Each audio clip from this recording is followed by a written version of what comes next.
नमस्कार, देवभूमि समाचार में आप सभी का स्वागत है। मैं हूं आपके साथ प्रज्ञा मिश्रा। बुलेटिन की शुरुआत करेंगे बड़ी और अहम खबर के साथ। तो सबसे पहले बात कर लेते हैं, खबर देहरादून से है, जहां लोक भवन में तेजी से बदलते वैश्विक परिदृश्य और उभरती सामरिक चुनौतियों को लेकर उच्च स्तरीय रणनीतिक बैठक आयोजित की गई। राज्यपाल गुरमीत सिंह की अध्यक्षता में हुई इस विमर्श में वैश्विक सुरक्षा, आधुनिक युद्ध तकनीक, साइबर खतरे और ऊर्जा सुरक्षा जैसे अहम मुद्दों पर विस्तार से चर्चा हुई। विशेषज्ञों ने कहा कि भविष्य के युद्ध केवल सीमाओं तक सीमित नहीं रहेंगे, बल्कि डिजिटल और आर्थिक मोर्चों पर भी लड़े जाएंगे, जिसके लिए व्यापक तैयारी जरूरी है। और इसी को लेकर लोक भवन में उच्च स्तरीय बैठक का आयोजन किया गया। इसमें आपको बता दें, रणनीतिक मुद्दों पर बातचीत की गई। राज्यपाल गुरमीत सिंह की अध्यक्षता में यह बैठक की गई। सुरक्षा समेत कई मुद्दों पर विस्तार से चर्चा हुई।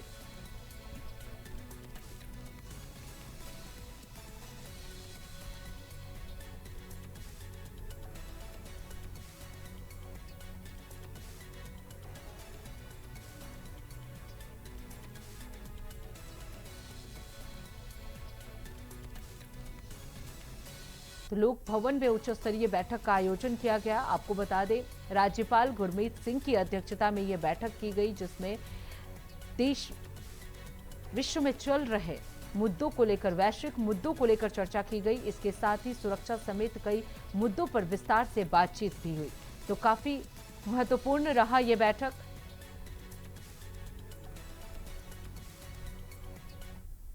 अब रुक कर लेते हैं अगली खबर की। उत्तराखंड के मुख्यमंत्री पुष्कर सिंह धामी ने ग्रीष्मकालीन धान की खेती को लेकर कहा कि किसानों की समस्याओं का समाधान किया गया है और अब वो पूर्व की तरह यानी पहले की तरह ही ग्रीष्मकालीन धान की खेती कर सकते हैं।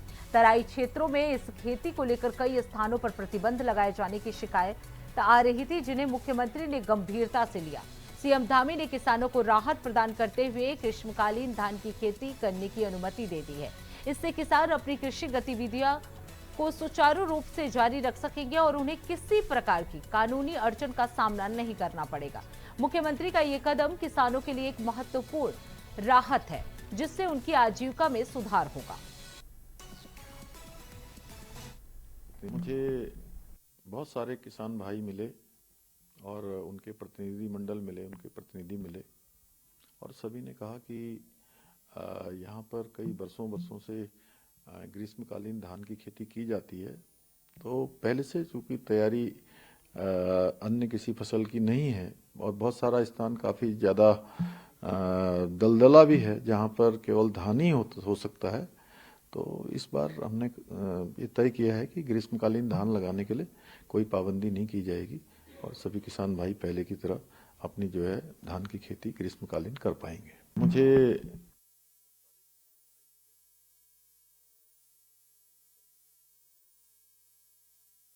यूनिवर्सिटी के को लेकर चल रहे आंदोलन पर मुख्यमंत्री पुष्कर सिंह धामी ने विपक्ष पर चुटकी ली है। उन्होंने कहा, सरकार राज्य के विकास और उच्च शिक्षा के विस्तार के लिए पूरी तरह से प्रतिबद्ध है और जल्द ही विश्वविद्यालय की स्थापना को लेकर ठोस कदम उठाए जाएंगे। मुख्यमंत्री ने आंदोलन को राजनीति से प्रेरित बताते हुए कहा कि विपक्ष के लोग राजनीति करेंगे, लेकिन सरकार का फोकस केवल विकास कार्यों पर है। उन्होंने ये भी स्पष्ट किया कि नेशनल लॉ यूनिवर्सिटी की स्थापना सरकार की प्राथमिकताओं में से है और जल्द ही इसे लागू करने का प्रयास किया जा रहा है। इसी बीच डोईवाला विधायक बृजभूषण गरेवाला ने मुख्यमंत्री के रुख का समर्थन करते हुए कहा कि उन्होंने मुख्यमंत्री से मुलाकात की है और सरकार रानी पोखरी में लॉ यूनिवर्सिटी की स्थापना को लेकर गंभीर है।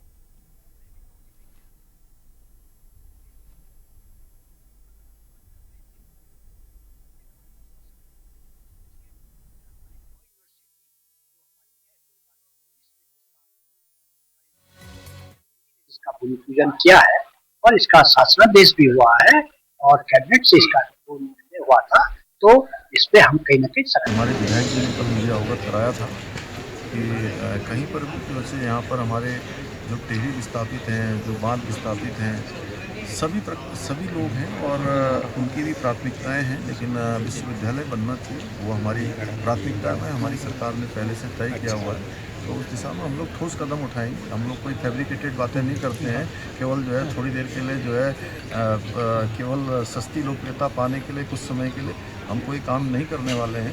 हम ठोस काम करेंगे और माननीय विधायक जी ने उसको आश्वस्त किया है। बिल्कुल हम लोग उसका अच्छा रास्ता निकालेंगे, बेहतर समाधान निकालेंगे।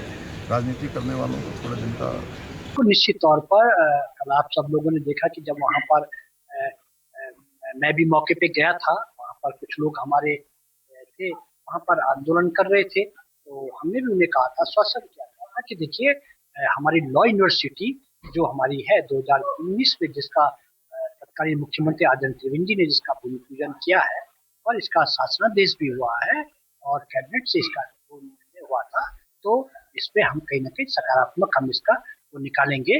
और ये निश्चित तो ये भी मैं समझता हूँ कि हमारे जो सौंग बांध से विस्थापित लोग हैं, वो है कैकेरी बांध के विस्थापित लोग, तो वो भी हमारी प्राथमिकता, वो भी हमारे भाई लोग हैं, उनको भी हम जमीन की व्यवस्था उनके लिए भी होनी चाहिए। लेकिन जो ये जो लॉ यूनिवर्सिटी के लिए जो जमीन का है, तो हमने माननीय मुख्यमंत्री से अनुरोध किया है और उन्होंने इस पे तत्काल उन्होंने इस पे निर्णय भी लिया। अभी आपने भी उनसे सवाल पूछा था तो उन्होंने भी जवाब दिया कि बिल्कुल निश्चित तौर पर हम यहाँ पर इसका लॉ यूनिवर्सिटी के लिए हम यहाँ पर प्रतिबद्ध है और इसको बनवाएंगे। अब रुक कर लेते हैं अगली खबर की। उत्तराखंड में बीजेपी सरकार के 4 साल पूरे होने पर पार्टी संगठन में उत्साह का माहौल है। प्रदेश महामंत्री कुंदन परिहार ने मुख्यमंत्री पुष्कर सिंह धामी के नेतृत्व में सरकार के सफल कार्यकाल को सराहा और कहा कि केंद्रीय नेताओं का लगातार उत्तराखंड दौरा इस बात का प्रतीक है कि राज्य के प्रति उनका गहरा लगाव है। प्रधानमंत्री नरेंद्र मोदी के प्रस्तावित दौरे को लेकर कार्यकर्ताओं में विशेष उत्साह है और यदि उनका दौरा होता है तो उन्हें पूरे सम्मान और श्रद्धा के साथ स्वागत किया जाएगा। परिहार ने यह भी कहा कि प्रधानमंत्री के विजन के अनुसार राज्य को विकास के नए आयामों तक पहुंचाने के लिए सरकार निरंतर काम कर रही है। मुख्यमंत्री के नेतृत्व में उत्तराखंड को 21वीं सदी के अग्रणी राज्यों में शामिल करने का भी लक्ष्य निर्धारित किया गया है।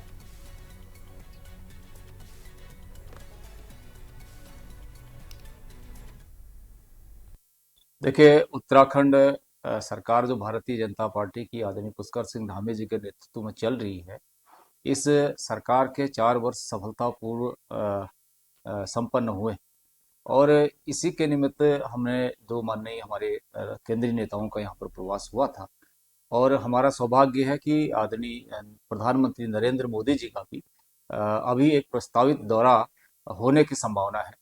तो हम समझते हैं कि भारतीय जनता पार्टी के कार्यकर्ताओं को जहां उनके प्रवास से, दौरे से एक उत्साह का वातावरण है, तो वही देवभूमि उत्तराखंड में भी उनका बार बार आना एक उनके आत्मीय लगाव को दर्शाता है और उसके कारण से उनका यहाँ आना हम सबके लिए एक सौभाग्यशाली है। अगर प्रधानमंत्री जी का कोई तिथि यहाँ पर आने की मिलती है तो निश्चित रूप से हम पूर्ण मनोयोग से और पूर्ण उत्साह से उनका स्वागत सम्मान करेंगे। अब रुक कर लेते हैं अगली खबर की। पौड़ी जिले में प्रदेश के वन और स्वास्थ्य मंत्री सुबोध उनियाल अपने पैतृक गांव पहुंचे, जहां उन्होंने परिजनों के साथ पूजा अर्चना की और आशीर्वाद लिया। इस दौरान उन्होंने क्षेत्रीय लोगों से मुलाकात कर उनकी समस्याएं सुनी। मंत्री ने कहा कि पहाड़ों में स्वास्थ्य सेवाओं को बेहतर बनाना एक बड़ी चुनौती है, लेकिन सरकार पूरी तरह से प्रतिबद्धता से इसे हल करने के लिए काम कर रही है। उन्होंने बताया कि उत्तराखंड में शिक्षा और स्वास्थ्य 2 बड़ी समस्याएं हैं, जिनकी वजह से पहाड़ों से पलायन बढ़ रहा है। उन्होंने स्वीकार किया कि सरकारी अस्पतालों में विशेषज्ञ चिकित्सकों की कमी एक गंभीर समस्या है और गर्भवती महिलाओं को 108 एम्बुलेंस सेवा में देरी की वजह से प्रसव में कठिनाइयां हो रही हैं। भविष्य में 108 सेवा को प्रभावी बनाने और चिकित्सकों की तैनाती रोस्टर प्रणाली के तहत करने की बात कही गई है।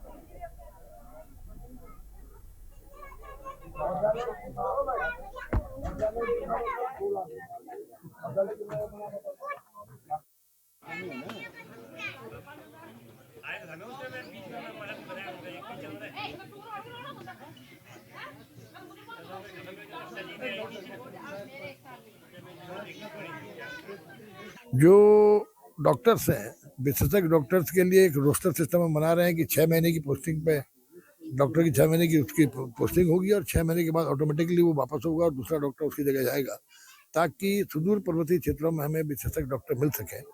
इसके अलावा डॉक्टर्स के हितों की रक्षा करना, क्योंकि जो डॉक्टर्स सब ये है जिसका जो सबसे बड़ा कैरियर है स्वास्थ्य सेवाओं का, उनको भी एक मानसिक तौर पर स्वस्थ हो, डीपीसी समय पे हो जाए, उनकी पोस्टिंग में एक पारदर्शिता आ जाए ट्रांसफर पॉलिसी में। तो इस पर भी मैं काम कर रहा हूँ कि ट्रांसफर पॉलिसी बड़ी पारदर्शी होगी और ट्रांसफर कोई उद्योग नहीं बनेगा बल्कि ट्रांसफर परफॉर्मेंस बेस्ड होगा। सबसे बड़ा मुद्दा हमारा गोल्डन कार्ड, जो गोल्डन कार्ड पे सरकार जो हमारे कर्मचारियों के, अधिकारियों के, शिक्षकों को पैसे तो काट रही है, परंतु उसके बाद जब कोई जरूरत पड़ती है हॉस्पिटलों में, तब हॉस्पिटल में वहाँ पे मरीजों को नहीं लिया जा रहा है। और बहुत बड़ा लगभग अभी हम लगातार देख रहे हैं किसी का 35 करोड़, किसी का 40 करोड़, कई अरबों रुपए सरकार और हॉस्पिटलों के बीच का चल रहा है। हॉस्पिटल वाले कह रहे हैं कि हम मरीज लेके जा रहे, तो वो कह रहे हैं हमें 75 करोड़ दो, 40 करोड़ दो। अरे एक कर्मचारी को इस तरह से बोल रहे हो तो हमने कहाँ से देने हो? तो हमारा तो पैसा कटा हुआ सरकार के पास है। तो सरकार से लगातार उन्होंने विनय करे थे पर नहीं हो पाया। अब रुक कर लेते हैं अगली खबर की। रुड़की में भगवानपुर क्षेत्र के ग्राम चोली शहादुबुद्दीन में बाढ़ से सुरक्षा के लिए नदी किनारे पत्थर पैकिंग कार्य का शुभारंभ हुआ है। क्षेत्रीय विधायक ममता राकेश ने 2 करोड़ 80 लाख रुपए की लागत से होने वाले इस कार्य का उद्घाटन किया।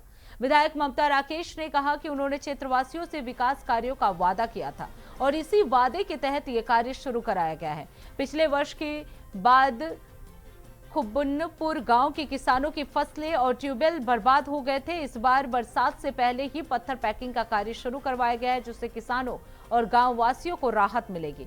इस अवसर पर ग्राम प्रधान फरमान मलिक समेत बड़ी संख्या में ग्रामीण मौजूद रहे, जिन्होंने विकास कार्यों की सराहना की और विधायक का आभार व्यक्त किया।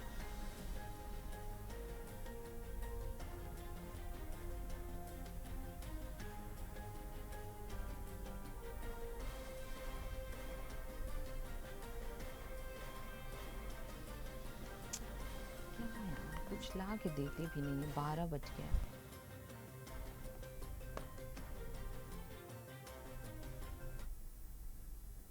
अब रुक कर लेते हैं अगली खबर की। देहरादून में हुड़दंगी छात्रों और युवकों पर नकेल कसने के लिए एसएसपी दून के निर्देशों पर ऑपरेशन नाइट वॉच शुरू किया गया है। पुलिस ने रात्रि के समय सभी थाना क्षेत्रों में सघन चेकिंग अभियान चलाया और वृहद स्तर पर कार्रवाई की है। पिछले 2 दिनों में शराब पीकर वाहन चलाने के आरोप में 71 व्यक्तियों को गिरफ्तार किया गया और 21 चौपहिया और 50 दोपहिया वाहनों को सीज किया गया। इसके अलावा हूटर, काले शीशे और रैश ड्राइविंग करने वाले 12 वाहनों को भी सीज किया गया है। यातायात नियमों के उल्लंघन पर 98 चालान किए गए। इस अभियान के तहत 1900 से अधिक व्यक्तियों की चेकिंग की गई है और 2600 से ज्यादा वाहनों को चेक किया गया। 156 संदिग्धों को थाने लाए गए और 99 व्यक्तियों पर 49,500 रुपए का जुर्माना लगाया गया है।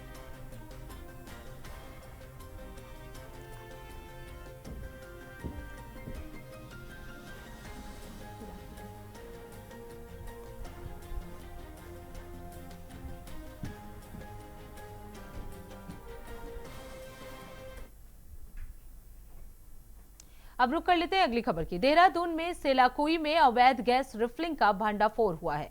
पुलिस ने सेलाकुई के पांडे स्टोर पर छापामारी की, जहां 14 किलोग्राम के 2 और 5 किलो के 5 सिलेंडर जब्त किए गए। यहां अवैध रूप से गैस रिफिलिंग का कारोबार चल रहा था। मौके से रिफिलिंग किट भी बरामद हुई है। पुलिस ने मामले में आरोपी ललित पांडे के खिलाफ एफआईआर दर्ज कर ली है। मामले में पुलिस की जांच लगातार जारी है।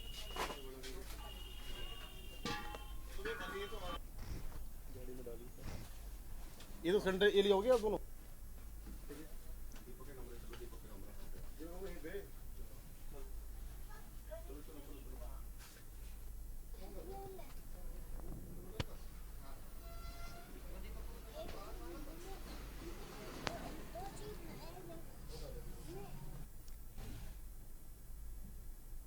अब रुक कर लेते हैं अगली खबर की। नैनीताल के भवाली रोड स्थित खुपी क्षेत्र में एक बस अनियंत्रित होकर पलट गई। हादसे की सूचना मिलते ही एसडीआरएफ टीम मौके पर पहुंची और रेस्क्यू ऑपरेशन शुरू किया गया। टीम ने बस में फंसे 7 घायलों को बाहर निकालकर प्राथमिक उपचार के बाद नजदीकी अस्पताल भिजवाया है। चालक के अनुसार बस में करीब 15 से 16 यात्री सवार थे। इस हादसे में एक व्यक्ति की मौके पर ही मौत हो गई, जबकि अन्य यात्रियों की स्थिति की जांच के लिए घटनास्थल पर सर्च ऑपरेशन चलाया गया। एसडीआरएफ उप निरीक्षक मनीष भाकुनी के नेतृत्व में टीम ने राहत और बचाव कार्यों को तेजी से अंजाम दिया है। हादसे के कारणों की जांच की जा रही है।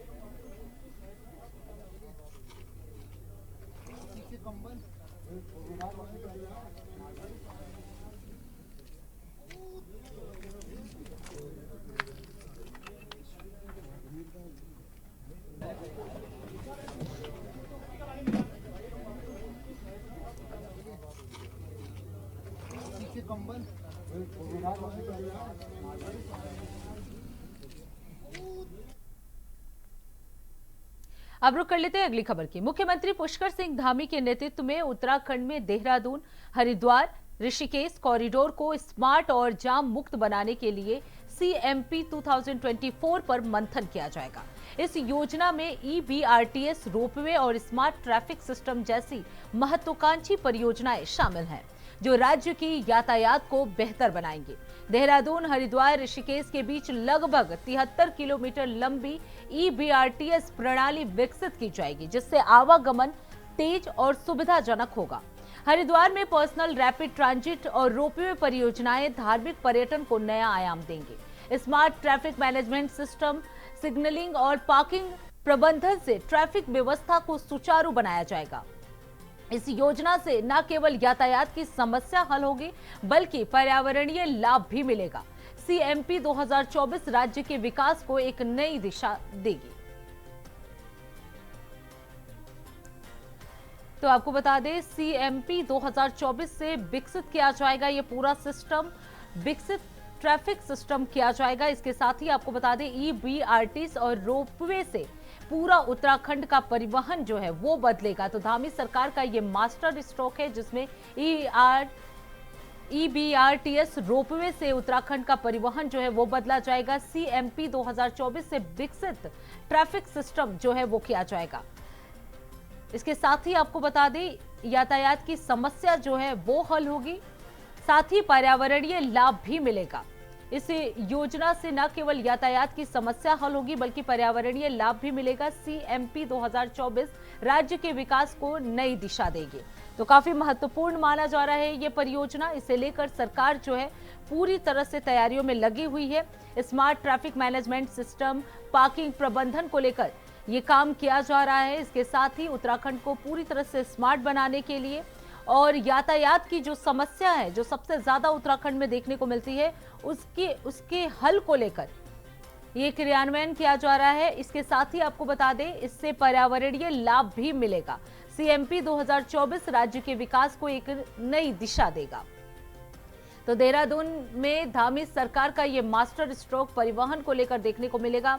EBRTS और रोपवे से पूरा उत्तराखंड का परिवहन विभाग जो है वो बदलेगा। इसके साथ ही आपको बता दें, CMP 2024 से ट्रैफिक सिस्टम जो है वो विकसित किया जाएगा।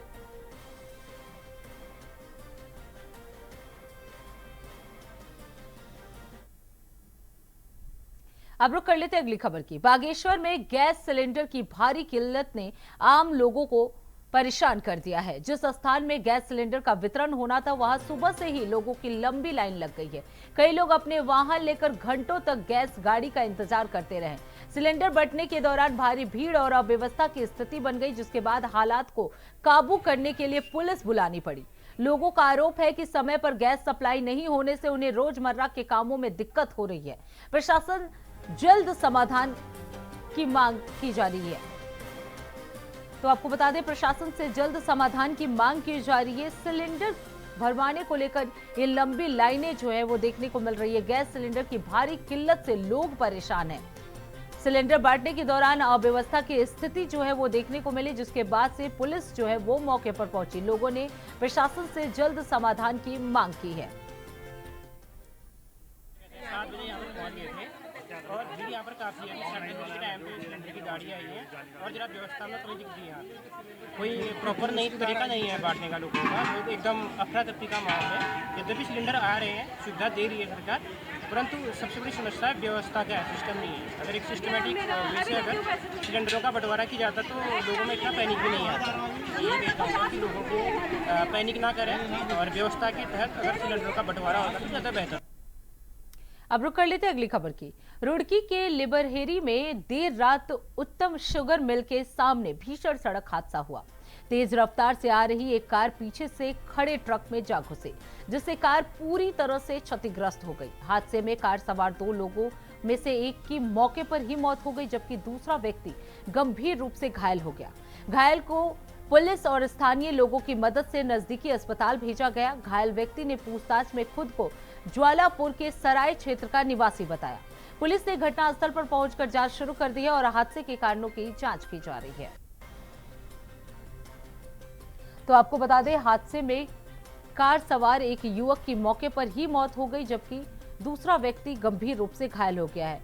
तो रुड़की में यह भीषण सड़क हादसा हुआ है, जहां खड़ी ट्रक में एक कार जा घुसी, जिससे कार सवार 2 लोगों में से एक व्यक्ति की मौके पर ही मौत हो गई, जबकि दूसरा व्यक्ति गंभीर रूप से घायल हो गया है। घायल को अस्पताल में भर्ती करा दिया गया है, जहां उसका इलाज चल रहा है।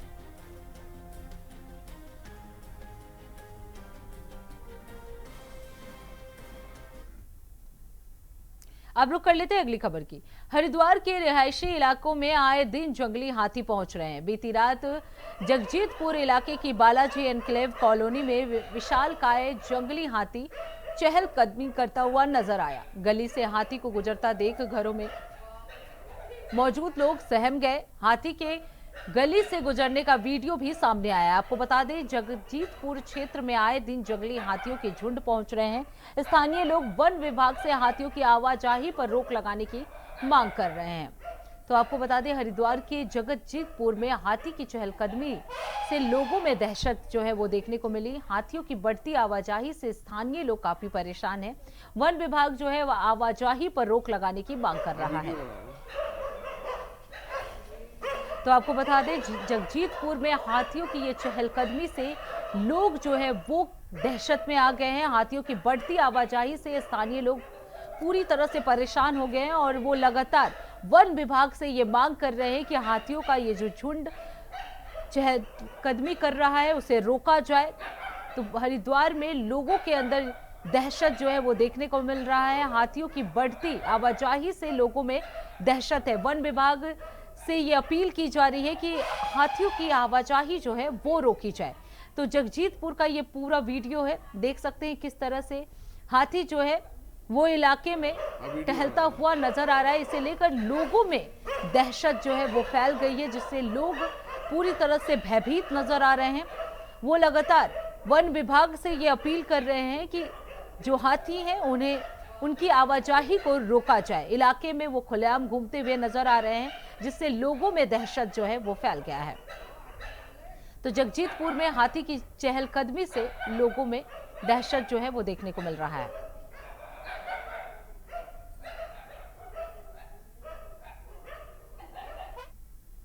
अब रुक कर लेते हैं अगली खबर की। रामनगर के पीरू मदारा क्षेत्र में पशु क्रूरता का एक गंभीर मामला सामने आया है, जिसने लोगों को झकझोर दिया।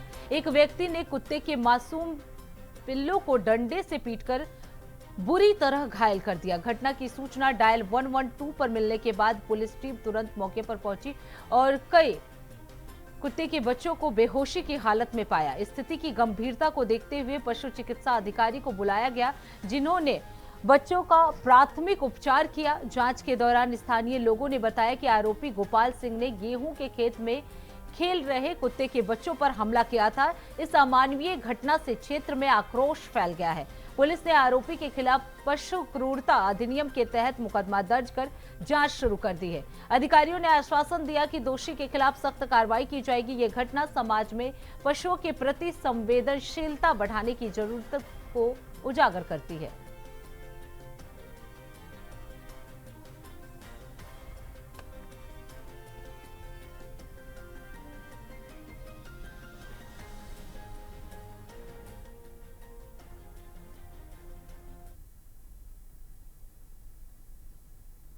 तो इसी के साथ देवभूमि समाचार में बस इतना ही। देश दुनिया की तमाम बड़ी खबरों के लिए देखते रहिए इंडिया वॉइस। तब तक के लिए नमस्कार।